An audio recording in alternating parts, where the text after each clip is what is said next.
Hi everyone! Welcome back to another episode of Successful PR Stories. If it's your first time watching this is a series whereby we interview our clients who have recently gotten their Singapore PR status approved. And today I have with me Bridget. And Bridget had just gotten her PR approved last month. So Bridget, would you like to introduce yourself very quickly to our viewers? Okay. Hi everybody, I'm Bridget. I'm a HR professional working in the IT industry. So just a brief introduction about my journey. In the past decade, I've been traveling around the world, living in multiple countries, and finally I got to come back to Singapore. This is my second time coming back to Singapore, and then I feel like it's a home for me now. Then I start to plan for settling down, and it's good news for me that I got my PR. Wonderful! It's such great news to know that you have chosen Singapore as your semi-permanent home out of so many countries that you've been in. So you gotten your PR approved in just 6 months' time. How do you feel about that? I was actually shocked. I didn't expect this because I got the rejection before. And then this time my expectation was very low actually. I planned many B, C, D. I didn't really expect to get approval like this fast. So yeah, I was shocked. But then after that I feel like very excited and just happy. Once again, congratulations on finally getting your PR after a few years. And I understand that this is your second time trying. Yeah. So what was your experience applying for the very first time? Like, did you apply on your own? And what were some of the challenges you faced in your very first attempt? Actually, I hired an agency my first time. Yeah, I'm very lazy, so I prefer to get professionals help. The first time, everything's new to me. I just follow the agents consultants instructions to prepare the document, to provide the information they will need. I didn't have much knowledge, to be honest. I just follow the process. Then for whatever reason, unfortunately I got a rejection. It was very sad. I even appealed and didn't really went through. So I just stopped trying for a while now. Then I met the immigration people. What makes you want to engage another immigration agency for your second attempt? Because you have already sort of like spent money in the very first try. So most people, from our experience, most clients will be rather reluctant to spend again. So what makes you want to, let me give another agency a shot? Actually, I didn't even plan for another round applicant. I was actually randomly browsing Instagram and then I saw this advertisement. It looks promising. And then I started looking through your profile, endorsement from your previous clients. I was like, maybe I should try again. This agency looks good. Maybe I would just need to talk to them and then see how it goes. So actually, by getting to know your company triggered me for another time applicant. Okay. I would say thank you. Otherwise, I would just stay where I am. I won't try again, maybe. I'm glad to know our marketing initiatives and efforts are actually doing well to actually inspire someone else to try again for their PR application. Yeah.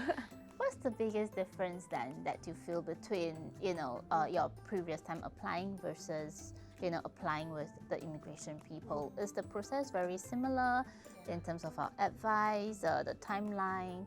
What's the biggest difference you felt that contributed to the different outcome? I would say two major points. One is your consultants really know the business.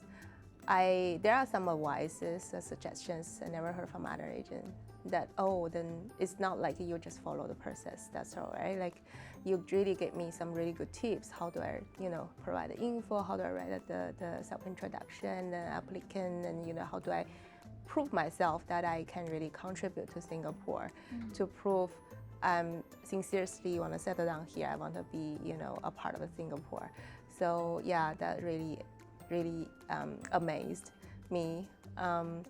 Second one is the price. To be honest, I roughly know how much the PR agency asks for normally. But by talking to your consultant at the first meeting, I feel like you're very transparent. That's something I didn't see before.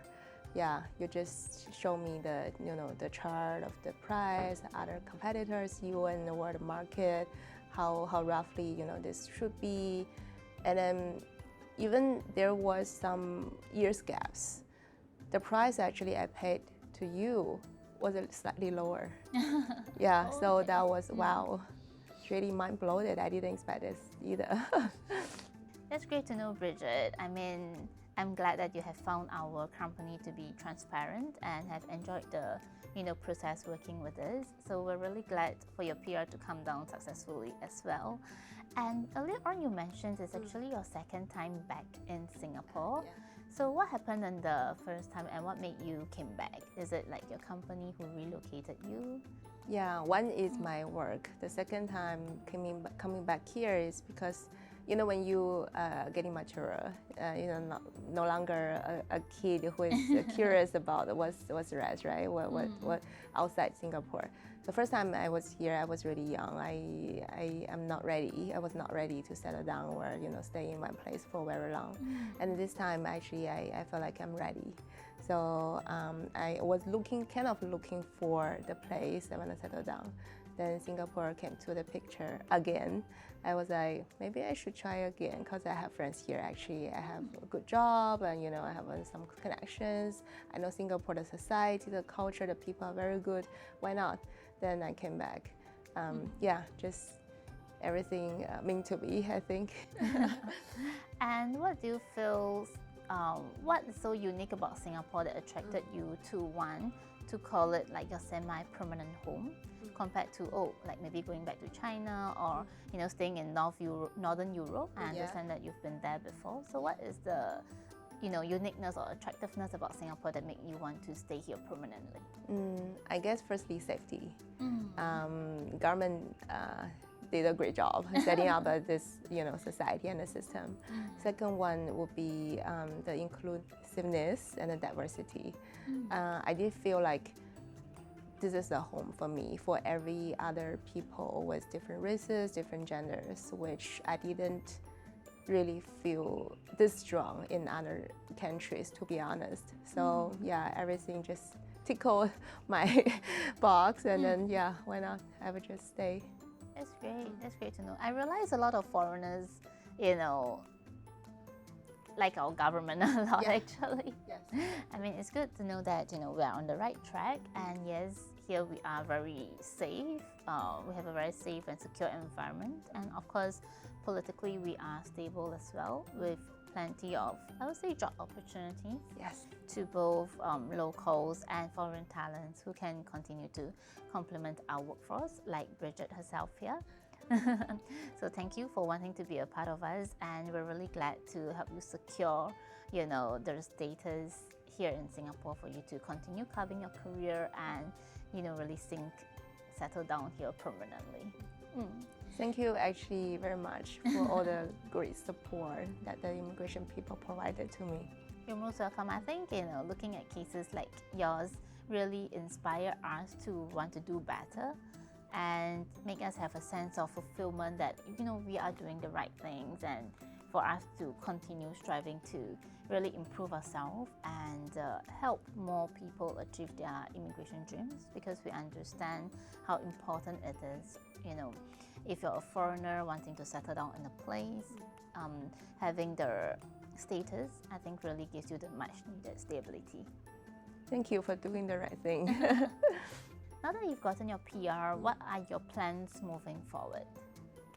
I guess I would just start to planning the rest as an adult, like getting property maybe in the future, and then establish families, legally, here, and then just living in Singapore for the rest of my life, maybe.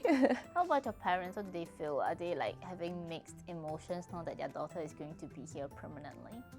They're actually pretty happy. They like Singapore. They, even though they are old people, they are elders, but they have a young spirit. So they still love traveling around the world. It's nice for me to be in Singapore so that they can travel and visit me before they are really, really old. And then they are happy for me actually to find a place suits me very well. And then they actually love Singapore much. They most probably will maybe stay with me. Yeah, you Yeah, can in the sponsor future. them for a long-term visit pass so that they can stay in Singapore. Yeah, that's also an option for us to consider. Yeah. Yeah, I mean, it's very heartening to know that even your parents like Singapore and is happy, truly happy for you. Actually, some of my family members, they studied in Singapore when they were really young. Yeah, even though they are not living here, but I got to know Singapore since I was a kid. It just this time I tried myself. So you really have an affinity with this country, actually. Yes. Thank you for the great sharing, Bridget. I'm sure a lot of our viewers watching this episode will be inspired by your story, and for those who have been rejected before will now be motivated to try again. I think the good thing about Singapore immigrations is that they don't restrict the number of times that you can apply for PR. So don't lose heart and always give it another shot, because who knows, you may have a different outcome in the next try. So Bridget, how would you advise someone who may be watching this video but in a similar situation or circumstances as you, in terms of like a single lady, independent, have been and lived in various countries before and now in Singapore trying to carve a career path for themselves and wanting to settle down here? What would you want to say to them? I would say show your sincerity to a Singapore society, and then just prove that you are contributing to the country. And then I'm sure the Singapore government or this country or the people here would really value what you've done, and then they would really provide the opportunity for you to live here permanently. Even if you got rejection before, don't give up, because you will never know. Sometimes it just maybe the timing, it just maybe something didn't went very well. But yeah, just keep trying. I'm sure you will get it. Well, thanks for the wonderful advice, Bridget. I'm sure what you have shared is definitely very inspiring and motivating, encouraging for those who want to apply for PR to try again. It's my honor to share my experience here. Our pleasure to have you here today as well. And that's all for today's episode. If you have found Bridget's sharing to be inspiring and helpful, don't forget to give this video a thumbs up and share it to your friends and family who may be in the same circumstances as Bridget. If you're new to this channel, don't forget to hit the subscribe button so you don't miss out on our weekly video updates. And I'll see you next week. Bye!